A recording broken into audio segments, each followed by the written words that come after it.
Вие сте с предаването Гледна точка, уважаеми зрители, а сега включваме Зоран Мърсески от Северна Македония. Той е журналист и водещ на канал Б2 Почетна пресметка в Република Северна Македония. Здравейте, господин Мърсески. Здравейте и благодаря за поканата. Аз се радвам, че се отзовахте, за да разкажете повече за този, аз не знам как да го нарека, целенасочена атака, целенасочена агресия или някакъв инцидент. Вие ще ни разкажете повече. Какво всъщност се случи с българското студио в Северна Македония?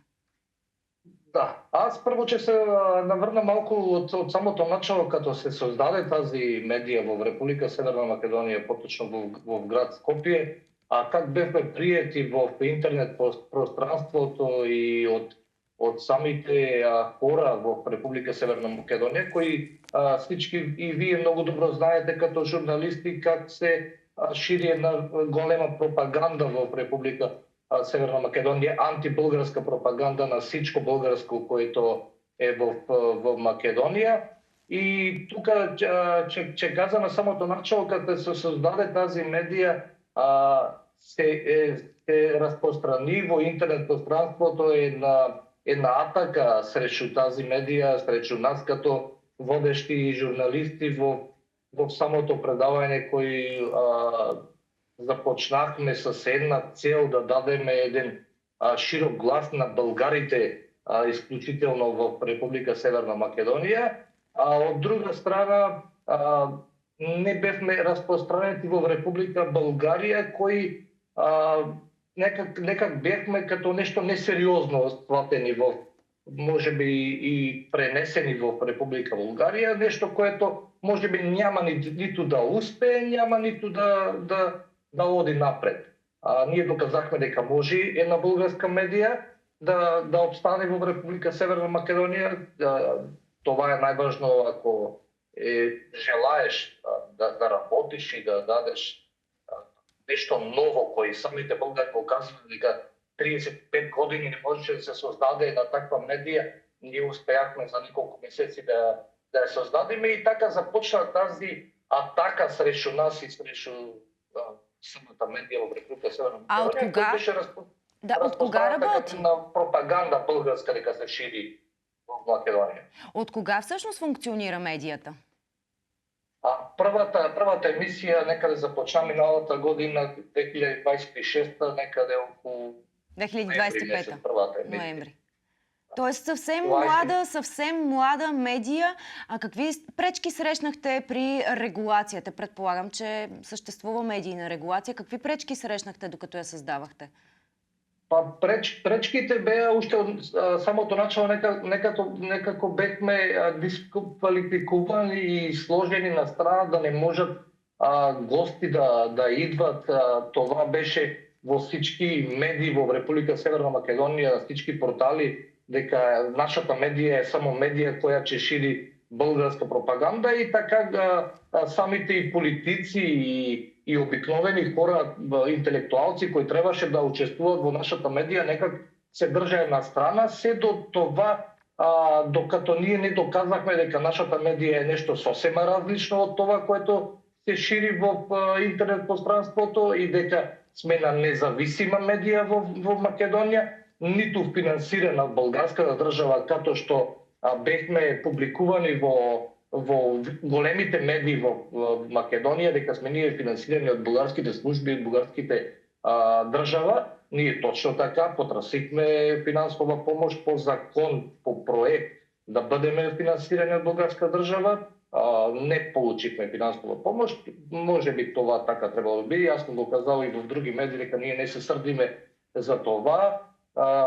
И успеахме некако сами, с помощ, со малки донации од обикновени хора, да тази медија стане нешто по-големо од кое и ние се надевахме и може би и дел од нашите българи во Македонија, които некак го приета това, ние които го создадохме, не това с радост, може би да казвам дека го да бъдете гласът на българите в Република Северна Македония. Обаче какво се случи? Какво се случи вече? Защо в момента не работите? Да, това се случи на втори.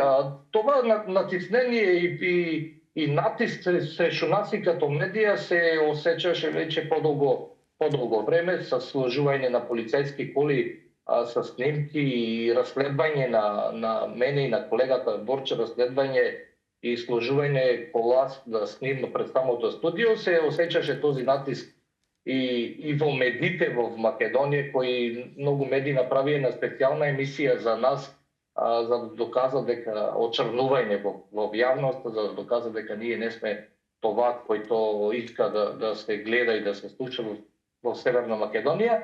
И се до 2 април, каде што се направи еден упад од специјалните полициски структури по наредба на Агенцијата за национална безбедност, се направи прво упад кам колегата Борче во Струга во кштата, беше задржан во кштите некаде околу 3-4 часа с претресвање на целата кшта, след това однесен во полициската станција во Охрид и во 12:30 се направи обиск во нашето студио во Скопје с налог за претрес. Пратихме ние адвокатите што така. Тази техника и тази камери кои беа во нашето студио беа с кабелки, немаја SD карти, така да можеше да се направи проверка и на самото место во студиото, али полицијата реши да отнеме целата техника, некаде тази техника струва околу 15-20 хиљади евра и така прекъсна студиото с работа. И може да кажа ексклузивно кам вас, за вашата медија, во петок започнуваме с продолжуваме, мога да кажам, като прва емисија след това којто ни се деси. Успеахме да набавиме малку техника, че ще работиме со, можеби со мало ограничување, али медијата ще продолжи да работи во петок. Какво се случи от там нататък? С какви доводи нахлуха полицаите в телевизионното студио? Какво ви казаха? Защо изземват техниката? Техниката, след като се направи упад при колегата Борче, това сутринта околу 5 часа, то цела, мога да кажа, воена опрема да упаднеш во къщи каде што има деца и фамилијата на колегата Борче, този беше сложен во една таква валкана игра при нас, за да не може апсолутно на јавноста да докази дека и след неколку месеци да докази дека това не е вистина, и самите тези се уверија кои затоа што нема никакво обвинение срещу колегата Борче, нема никакво обвинение, това всички знаевме ние дека не може да стане, дека това е едно монтирано събитие, мога да кажа, само да се затвори тази медија. А сега ще ви върнат ли техниката? Техниката няма да ни, аз като што знам дека няма да ни върне, това законски рок може да држа тази техника и до 1 година. Ние успеахме нешто со ограничени можности да набавиме друга техника, да започнеме да работиме и се надевам дека няма да се повтори. Аз, за съжаление, мога да кажа дека след нашиот упад во медијата, малка реакција од страна на неколку политици во Република Българија, реакција од българите во Република Северна Македонија апсолутно нямаше никаква, само можеби 1-2 хора, кој не беше исклучок во миналото, каде што за некои си, мога да кажа, ситни проблеми на натиск на българи во Македонија, се дигаше голема работа од страна и на правителството и на самата българска држава. Сега не беше исклучок да се направи тоа. Казах пак, за съжаление, се надеваме дека имаме ново правителство во Република Българија, се надеваме дека во бъдеще няма да се случуваат такви неща. С какво подразнихте властите в Северна Македония? Какви гости канехте? Па видите, ние на самото начало, пак ќе напоменам, ја создадеме тази медија да дадеме глас на българите, кои самите българи кажуваат дека една медија таква во Република Северна Македонија ќе биде исклучително важно за самите българи. Сички беа поканети, председатели на другите дружества, и да напомнам дека и јас и колегата Борче сме председатели на български дружества во Македонија. Тези беа сички поканети, не искаат да дојдат. Това имаше ли македонски политици които канехте? Не искат. Да, започнахме да каниме всички политици во Република Северна Македонија, вклучително журналисти од Българија, политици од Българија, од Народното собрание ни беа некаде на 17 март, след това на 18 март аз, колегата и дел од екипата на Б2 канал бевме сложени на всички гранични премени за излез и за влез од Република Северна Македонија, стоп листа, това да не можеме да напустиме државата, или ако напускаме со чакање од 3, 4 до 5 часа, също така и за влез во Македонија, чакаме по 3, 4, 5 часа без никакво образложение. Това се случи след 17 март, на 18 е сложена тази забрана по налог на Агенцијата за национална сигурност на Република Северна Македонија. И така започна тези силен притисок срещу нас, за да може да дојде до този случај да се затвори тази медија. А успявахте ли да намирате събеседници, които без страх да говорят за българите в Северна Македония? Без страх да говорят за реалната политика, която виждат упражнявана от Мицкоски и неговите приближени? Да, ние за това некако бевме и нападнати од, може би да кажем, актуелната власт и од тази партија која во моментот е на власт ВМРО-ДПМН и нивните структури, дека ги канекме всички политически партии, вклучително и најмалките во Македонија, давахме позиција на опозицијата во Република Северна Македонија да може да дојдат тези политици да кажат всичкото което мислат. Значи, тези всички политици кои од опозицијата присуствуваа во нашите предавања, кои одеа исклучително во живо по некаде 2,5 часа до 3,5 часа одеа во живо, 90% и повеќе од всички политици од опозицијата, проевропскиот фронт, кој се казва така, беа започнување на Република Северна Македонија преговорите со Европејскиот сојуз, при това вклучително промена на Конституцијата и записвање на българите во Конституцијата на Република Северна Македонија. Това 95% го кажуваат всички политици дека е исклучително важно българите да бидат записани во Конституцијата на Република Северна Македонија. Без страх го казваја това, но ќе напоменам дека од друга страна имавме и некои политици кои идваја некак уфрлени за да могат да направат некоја провокација за да може за низ интернет пространството да се прикаже по друго светло тази наши медија, ама некако не позволувавме да се направи провокација и така останавме достани до самиот крај, до некаде 29, мислам дека која беше последна емисија. А вас лично, страх ли ви е от последващи посегателства? Страх ли ви е да продължите да водите да сте гласа на българите в Северна Македония? Страхувате ли се от посегателства среду вас, срещу вашите близки? Ето сега дори разказвате открито за ситуацията. Вижте, ние като започнахме да работим за тази медија, направихме на пресметка дека со това, че создадеме и многу пријатели и многу непријатели. На некој ќе му се харесваме, на некој нема да му се харесваме. Страхот дека винаги ќе постои меѓу нас има, разбира се дека ще има. Всички сме ние со семејство, со деца. Од друга страна, аз сум и щастлив и може би и се чувствувам по-заштитен преди това аз български гражданин и българин, не сам българин и български гражданин, и смятам дека зад мене стои една држава като што е Република България. Вие често идвате в България. Последното ви идване беше преди няколко дни. Какво се случи на границата? Имаше ли проблеми този път?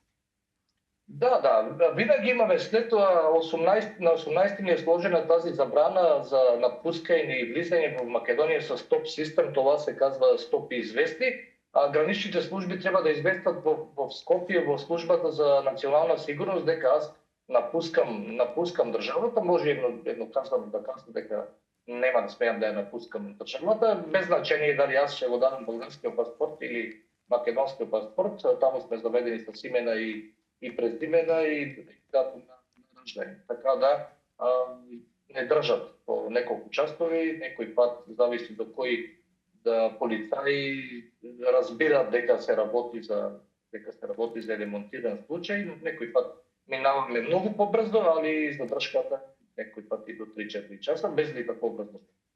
А имало ли е други подобни ситуации в Северна Македонија в които явно се действа срещу свободата на словото?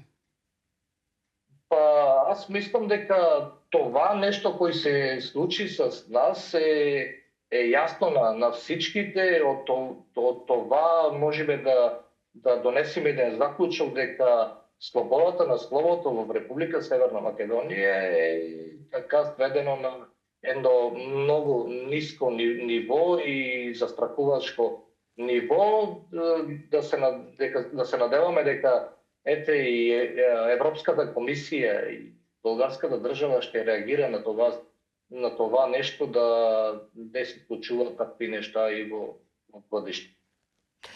Каква казахте, че беше реакцията на българските власти? Ще вземат ли по-сериозно отношение на институционално ниво при разговори с властите в Северна Македонија?